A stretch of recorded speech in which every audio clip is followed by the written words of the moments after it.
Welcome to Screw the Commute, the entrepreneurial podcast dedicated to getting you out of the car and into the money, with your host, lifelong entrepreneur and multimillionaire, Tom Antion. Hey everybody, it's Tom here with episode 768 of Screw the Commute podcast. Today we're going to talk about rental car hacks. Okay, I've rented cars probably over 1,000 times, and I learned a little bit about saving tons of money and keeping from getting ripped off. Plus, in the next episode, 769, I'll give you tips on how to get free or dollar a day rentals of cars and RVs, if your schedule is flexible, and how to get paid for just driving around. That's in episode 769. And I hope you didn't miss episode 767. That was Avi Wolfson. And he turned a tough childhood into a business, and plus he's an axe-throwing champion. So he gave us tips on that. Now, if you want to listen to back episodes, check out screwthecommute.com/ and then the episode number. Avi was 767. And if you like our training episodes, there's probably about 400 of them. Check out screwthecommute.com/training. Of course, follow me on TikTok at Digital Multimillionaire and grab a copy of our automation ebook at screwthecommute.com/automate free. All right, let's get to the main event. Whether, for business or pleasure, or maybe because your car is in the shop, there will be times when you need to rent a car. This episode is going to give you the tools to get the best prices and keep from getting ripped off from unscrupulous rental companies. Even the scrupulous rental companies will get you for extra money if you're not careful. One of the general rules in booking cars is to book as far as you can in advance. And I understand you can't do this when you break down unexpectedly, but you'll usually get the best rates by booking far in advance. But here's a trick or a hack that can possibly save you a lot of money. It's very possible that because of supply and demand issues, that your exact rental is cheaper as you get closer to the date of the rental. It's hard when you're busy to keep checking the rates. And who does that once they make the booking, right? One of the services of a website called autoslash.com will track if the price goes down for your exact rental and alert you so you can cancel the previous booking and rebook at the lower price. Now, speaking of cancellation policies, make sure you know what your cancellation policy is with a particular company. And it can even be different with the same company if you book through a third party like Expedia or one of the other aggregators. Aggregators are those sites that claim to check multiple sites to get you the best deal. Expedia is one, and I'm sure you've heard of Hotwire, Kayak, and Priceline. It's nice to have aggregators comparing lots of rates for you, but who compares the aggregators to see how well they're doing?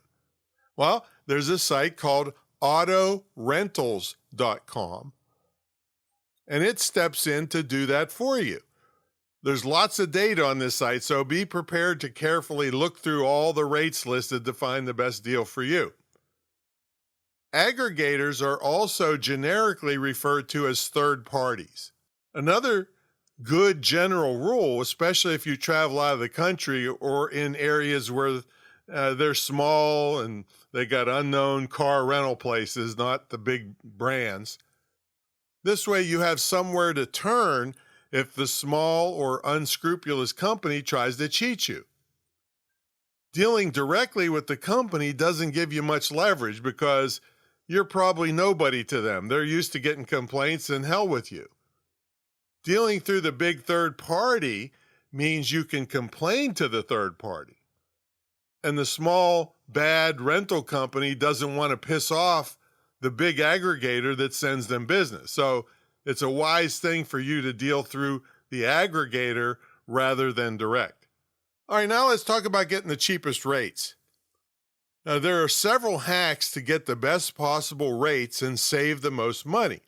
I already told you about booking far in advance and watching for lower rates as you get closer to the rental. Now, here's one I used all the time when I was flying around the world speaking. I didn't do it so much outside of the U.S., put it that way, because, I don't want to take taxis that would take me 1,000 miles on a two-mile trip. But I did it all the time when I was in the United States. I'd look for a car rental place that was not at the airport that I was flying into. Even with paying for taxi or Uber ride to and from the offsite location, I frequently saved hundreds of dollars on the rental. See, being stuck at the airport can cost you. Also, whenever possible, make sure you pick up and drop off at the exact same location and at the exact same time, or it could cost a fortune extra. For instance, if you book a 10 a.m. pickup and a 10 a.m. drop-off, everything's cool. But let's say you book a 10 a.m. pickup and a noon drop-off. Your rate could skyrocket. So double check that by playing with the times and rates on the website before you book the rental. All right, here's another cool hack. Check the rates for the exact days you need the car. Then check the rates 1, 2, 3, 4 days or more after when you actually need the car. In other words, longer than you actually need the car. You may find the rates are way cheaper. Now, how could that be? Well, many times you'll get a cheaper per day rate when you book longer. And I suppose they think they will get more of the high profit insurance payments. I'll talk to you about insurance in a little while. Anyway, you book for a longer period and then turn the car in early. Now, make sure there's no penalty for doing this. You have to read the fine print. You'll hear that from me throughout this episode. This hack, again, could save hundreds of dollars, and some of the companies will even prorate the entire rental and give you a partial refund, which saves you even more money when you turn the car in early. Another hack is to book your airfare first. Many times your confirmation email from the airlines will have very substantial discount coupons to apply to your car rental. Here's another hack for you Costco members. I don't know if I have Sam's Club, but I haven't tried it through Sam's Club. But in the travel section of the Costco website, the car rental rates can be substantially cheaper than the rack rates booked at the car rental site. So Costco can help you out. Now, here's a couple websites that are not as well known that can get you big discounts. Skyscanner.com, economybookings.com. They all have kind of cool features that'll help you out too. Kite, that's Kyte. And then here's another one that's, I'm not sure this will save you any money, but Turo, Turo. It's kind of known as like an Airbnb of car rentals. And you're actually renting from people. And a lot of times they'll get really fancier cars delivered right to where your hotel or wherever you are. Turo, Turo. And then, when I was making so darn much money and didn't just care how much I spent on rental cars, I just got a Hertz Gold account and I didn't have to stand in any lines. They just drive me to the parking lot, say, pick what car you want. My name's on a sign from the shuttle bus. So yeah, if you're really rolling in the cash, maybe you don't care about this. But if you really want to save money, these tips will help. Also, if you're a Hertz Gold member, they'll email you discount coupons. So check that out. Okay, now let's talk about insurance, and then I'll get into some typical car rental scams. But before I get into the insurance, let's talk about how the rental companies make their bigger money. Insurance is certainly one of their big revenue streams, but what they try to sell you when you are at the counter is the big money, highly profitable stuff. They try to do add-ons like Wi-Fi or GPS, or if you add an additional driver, they charge you for all that stuff and cost them nothing. So here's the deal. You should know exactly what you're supposed to pay when you pick up the car or you have already paid it. Don't let the salesperson upsell you or tell you you must pay other fees. If they do, get on the phone right in front of them and call your aggregator. Many times they'll back off or, let's say, quote, benevolently waive the fake fee they're trying to hit you with. Okay, insurance. Many people just take the rental car company insurance and blow lots of money for what I would call false peace of mind. If that's you, no problem, if you're okay with overpaying. Here's the one that typically messes people up and gives them a really false peace of mind. Those are the people who say, well, my credit card gives me rental car insurance, so I don't really need the rental car company's insurance. Well, maybe you don't. But here's the problem, and it boils down to one word. That's the word secondary. Many credit card companies tell you they will cover you and the rental car in case of an accident. What they fail to tell you is that most credit cards provide secondary insurance. In other words, they will kick in after your own car or homeowner's insurance takes the brunt of the financial hit, which means the credit card insurance is pretty much worthless. In this case, your car insurance will get dinged for the accident and it will go on your record with them, most likely increasing your car insurance rates.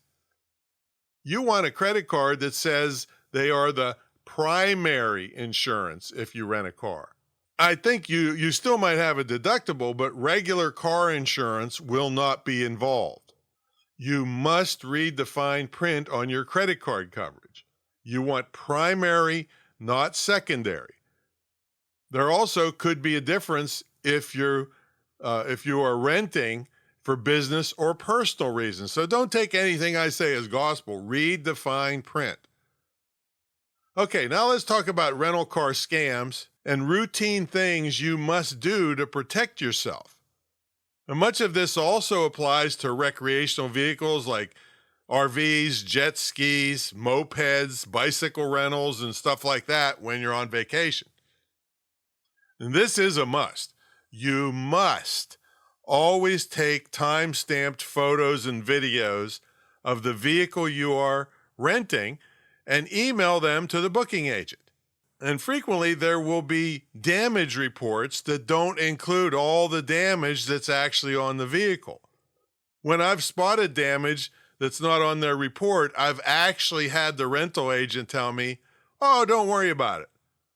Well, I am worried about it because rental car companies charge sometimes up to $500 per scratch, okay, on the body and the wheels.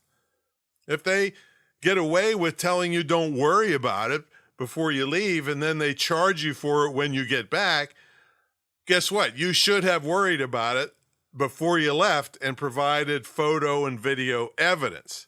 Just think for the dumbos that fall for this over and over again. They are getting, the rental car companies are getting paid over and over again for the same scratch. Now, I'm all about taking responsibility for damages I did, but I'm not about to pay for someone else's. So get your evidence before you leave. Email it so you have a record that before you left and this time you sent these pictures to prove that that damage was already there. Also, take a picture of your dashboard with the mileage and fuel gauge visible. Another picture you'll want to take is the receipt for when you filled up the tank just before turning in the vehicle.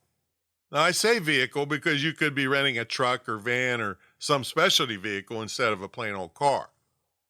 And one more picture is of the interior of the vehicle that you have cleaned out all the garbage. You don't want them trying to charge you for some cleaning fee.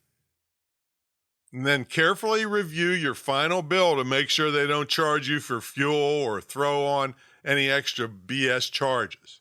All right, so these are some more typical rental scams. Of course, overpriced insurance. They tell you your insurance won't cover you. All right, so they just lie to you. The prepaid gas deal. where they charge an exorbitant amount for prepaid gas, so you don't have to fill it up, and then they charge you a fortune for the gas. Again, damages that were already there, fake taxes that they try to throw on at the last second. And then the other was a just sign here scam, where they want you to just sign this blank contract, and then you're long gone and they can fill in whatever they want in it. All right, so don't sign any blank contracts. And then make sure you check the reviews of the companies you're going to be dealing with, especially if you're out of the country, because, it's a different ball game out there.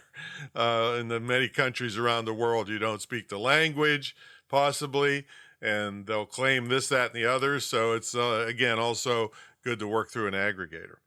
So anyway, this is another entrepreneurial thing. I don't care if you're online or not. Someday you're going to have to rent a car, and I want you to get the cheapest prices so you can keep the bulk of the money in your pocket and still have a good experience when you rent a car. So those are just one of the experiences you can have from dealing with me and my mentor program to help you with an online and digital business. But, I've been in business since before the internet started, a long time before the internet started. So I have both offline and online experience to help you with, plus professional speaking stuff. So check it out at greatinternetmarketingtraining.com.